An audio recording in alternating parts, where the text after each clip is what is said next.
네,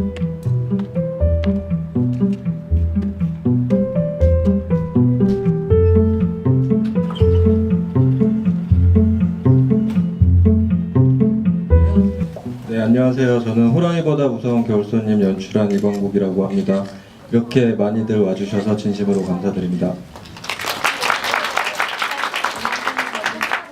안녕하세요. 저는 유정 역을 맡은 고현정이고요. 부산국제영화제에 처음 왔는데 이렇게 많이들 와주셔서 정말 진심으로 감사드립니다. 고맙습니다. 이 영화는 보고 나면 왜 우리가 작가가 글이 도저히 써지지 않는 상태를 라이터스 블록이라고 그러잖아요. 그리고 한 쌍의 라이터스 블록을 본 것 같은 기분이 들었어요. 그러니까 한쪽은 그러니까 경유의 경우에는 글을 쓰지 않는 행위 자체가 잘 안 되고 있는 거죠. 글은 포기하고 글을 쓰지 않고 대신 생계를 위해서 하고 있는 일들이 굉장히 일상적인 모욕에 자꾸 부딪히고 해서 글을 쓰지 않는 삶 자체가 힘든 상태의 블록이고, 또 유정의 경우에는 간절하게 마지막 단편을 써서 단편집을 채우고자 하지만 내고자 하지만 그게 안 써져서 이제 온갖 다른 생각을 하게 되는 고통 속에 그런 떨어져 있는 사람인데요. 어떻게 보면 그 영화 말미에 나오는 두 마리 호랑이에 관한 표현이 있잖아요. 그래서 한 마리가 울타리에서 탈출을 했는데 둘 중에 누가 해방된 쪽인지는 잘 알 수가 없다라는 그런 의미를 담은 말이었어요. 그래서 지금 이 두 작가를 어느 쪽이 우리의 남은 호랑이고 어느 쪽이 탈출한 호랑이라고 봐야 할까요?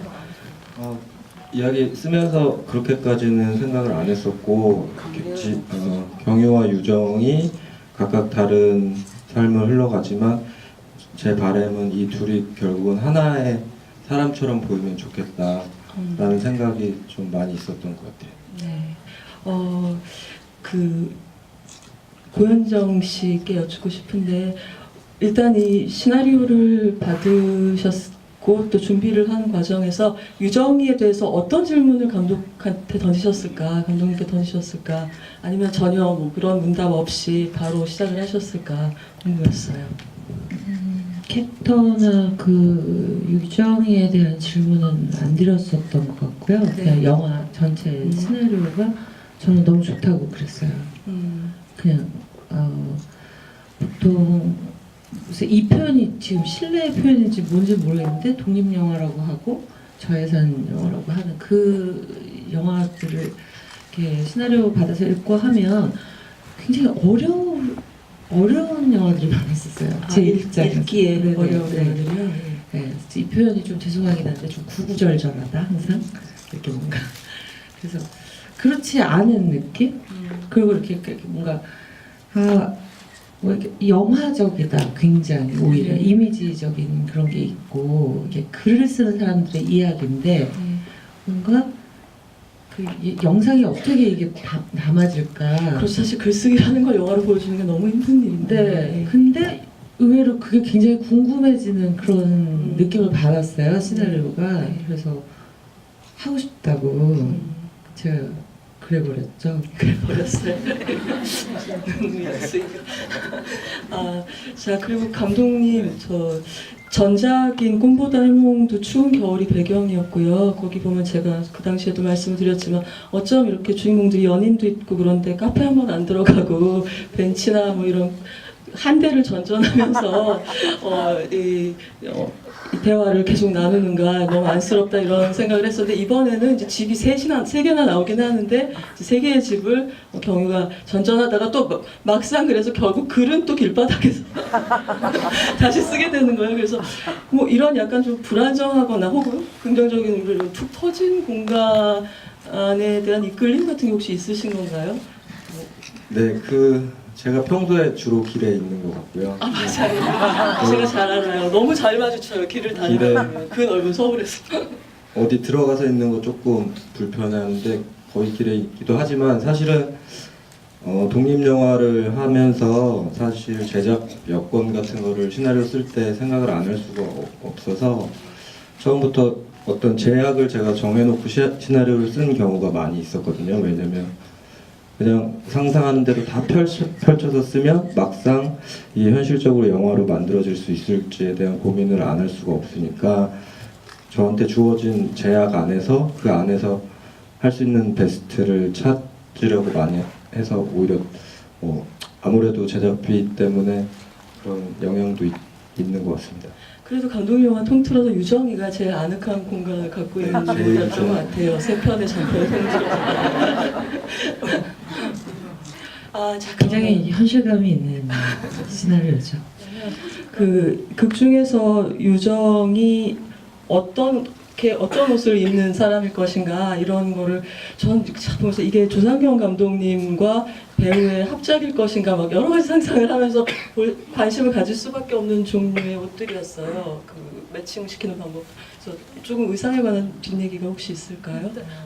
물론 감독님께서 조상경 시장님을 이제 같이 해주셨고 그분은 저랑 인연이 좀 있던 분이셨고 잘 맞아요. 그 옷에 대해서. 그런데 저한테 이번에는 특별히 뭐 이런 옷 저런 옷 이렇게 진짜 입어도 될까요? 너무 또 저 욕먹는 거 아니에요? 막 이랬더니 고현정 씨는 어떤 옷을 입혀도 다 이기니까 뭘 이겨요? 그랬더니 얼굴 표정이 다 이기니까 그냥 상관없다고 그분이 또 그런 말씀을 해주신 거예요. 그래서 이기다 옷까지 이제 이기는. 친한 분인데 그래서 이제 아무튼 그래서 그런 또 행복감이 또 있었어요. 그리고 저는 겨울을 너무 좋아하는 사람이라서 겨울이 배경이고 겨울 옷을 입을 수 있어서 또 너무 좋았었어요. 네. 자, 우리 한 2분 정도 봐줄 수 있을까요? 안 돼요? 지금 끝내야 되나요? 아니 이분은 하셔야 돼. 예, 그러면 예, 마지막 곡 죄송합니다, 여러분. 마이크 가면 예. 영화 재밌게 봤습니다. 그리고 질문 기회 주셔서 감사합니다. 그리고 질문 드릴 게 있습니다. 제가 영화를 보면서 약간 의아하게 생각했던 게 초반에 약간 그 경유를 왼쪽에다가 구석으로 몰아놓다가 점점 가운데 쪽으로 오는 거를로 장면을 연출하시는 거 같이 제가 봤는데, 근데 영화의 시작 부분에서는 이제 글을 멈춘 상태의 경유, 마지막 상태에서는 글을 다시 시작하는 상태의 경유인 것만 확인했는데 정확하게 연출에 그렇게 장면 연출하신 의도가 아직까지 잘 모르겠어서 질문 드리고 싶습니다.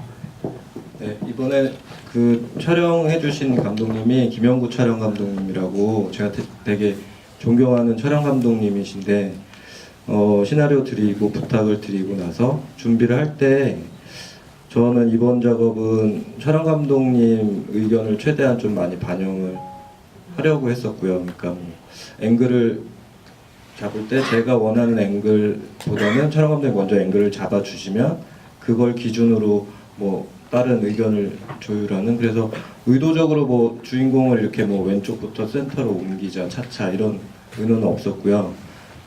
그게 있었던 것 같아요.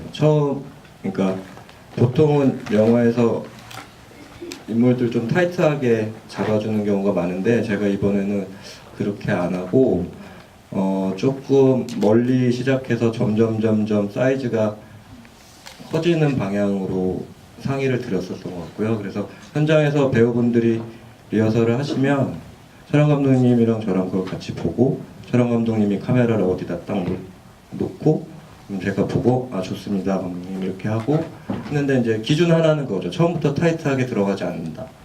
점점 처음에 경유의 뒷모습으로 시작해서 마지막 샷을 경유의 타이트한 클로즈업으로 끝내야지 라는 기준점을 갖고 그 점점 조금 인물이 커지게 그런 컨셉은 있었습니다. 정말 그러네요. 말씀 듣고 보니까 여러분 아쉬움이 많으실 테고 저도 아쉬움이 많은데 이제 두 분 인사를 끝으로 작별해야 될 것 같아요. 예. 네, 이렇게 많이 와주셔서 너무 진심으로 감사드리고요. 앞으로 열심히 영화 만들겠습니다. 감사합니다. 너무 열심히 봐주시고 질문도 많이 해주시고 감사합니다. 또 영화로 뵐 수 있었으면 좋겠습니다. 고맙습니다.